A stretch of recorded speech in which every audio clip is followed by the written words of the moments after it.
Meet the Fathom FR36. It's a coupe, which makes it stand out. It's the new poster child for the Chop Shop update, and it introduces drifting to Grand Theft Auto, which means we'll be adding a testing option to our videos. It's also something we're really excited to test. This car will run you $1,610,000 from Southern San Andreas, but it'll be an additional $200,000 to add the drifting option. We won't be adding that drift feature for testing until we get to that drift section, of course. I have to say already, the car is beautiful, and when it comes to driving it into a car meet, this car will definitely turn heads. It feels almost refreshing compared to the new cars we've tested in the past, and almost feels like a return to form for GTA Online. The true question is, how does it perform? Well, let's find out right now. Grapeseed Circuit is where we test acceleration, handling, and braking of the FR36, and I gotta say, from the moment I left the start line, this thing felt awesome. It was strange that a car that was made for a drift update could perform equally well as a grip car. The car feels heavy, so it does have a braking point, but when it does break loose, it's easy to control and bring back to center. The acceleration is moderate and the braking is excellent. It could easily handle shallow and long turns, switchbacks, really whatever we throw at it, it drove through it with ease. When the stopwatch finally stopped, it had pulled in a 130.524, and that, my friends, is on par with the Sentinel XS HSW. In fact, it was faster by at least 0.2. So this regular car was taking on an HSW counterpart, and that's the best news I've heard in a while. At Route 68, we test top speed, and even here the FR36 feels great. It runs through the track with ease and poise while feeling exceptionally fast.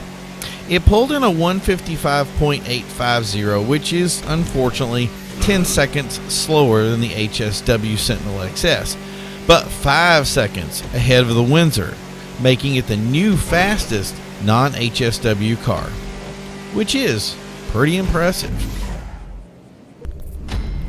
On to the dirt section, and once again this drift car was feeling more and more grip oriented. Maybe it was the weight, as it felt like it sunk into the dirt, but it handled like it was made for it, and it did so with ease. It only really got loose when it was hitting big bumps, and even then it would line right up and beg for more pedal while easily staying off the walls. It pulled in a 124.852. On to drifting, where we take it to a hill to die on. This is where the vehicle struggled a little.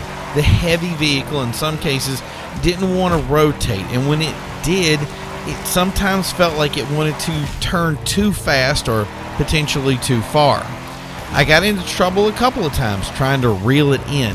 Its large body didn't do me any favors either, as it felt like it was squeezing through some areas and swinging wide on others. The big wing I slapped on was obviously a bad idea, but even then I don't think the wing was the main problem. Still, I would say as a drift car goes, it still lands in the middle of the pack. The beauty for the FR36 is it's officially the first drift car we tested, so its score of 215,986 lands it easily in first place. That being said, I think there are other cars that will easily dislodge it from that position. In conclusion, the FR36 is one of the most refreshing cars I've seen in an update in a while. I'm a big fan of the Vector, and this car has easily sold me on its ability and feel in comparison. Even as a coupe, it's fun to drive, and I don't even mind that it's one of the new fastest either. That being said, I think its value is more evident in its grip performance than it ever will be in its drift performance, which I find very interesting. But that's the kind of curveball Rockstar likes to throw, and I don't regret swinging for the fences, and in this one I think we knocked it out of the park. This car is great for a car meet, a race car, and I wouldn't judge you even if you used it as a drift car. It's just that much fun to drive. And as for the more pragmatic purchaser, it's the perfect car for a new driver or even a seasoned pro. As long as it doesn't have to drag race, it will definitely keep up with its in-class competition, and it'll make it feel easy when you pull in that win. I do have one very glaring complaint, and that's that this car is not in the tuner class. That is a huge ball drop in my opinion. And the truth is, I don't know if it would be able to stand up against the speed of the Calico or the handling of the Vector, but I know it would give a Comet S2 a run for its money, and I really would have liked to have seen what it could do when the chips were on the line.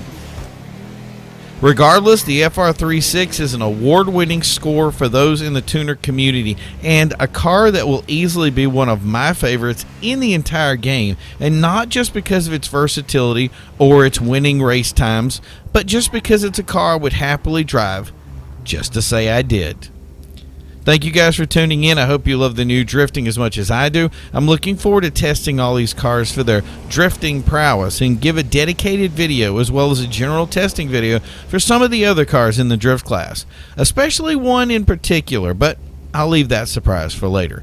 Don't forget to like and subscribe. Until then, next time I see you, I hope it'll be at the track.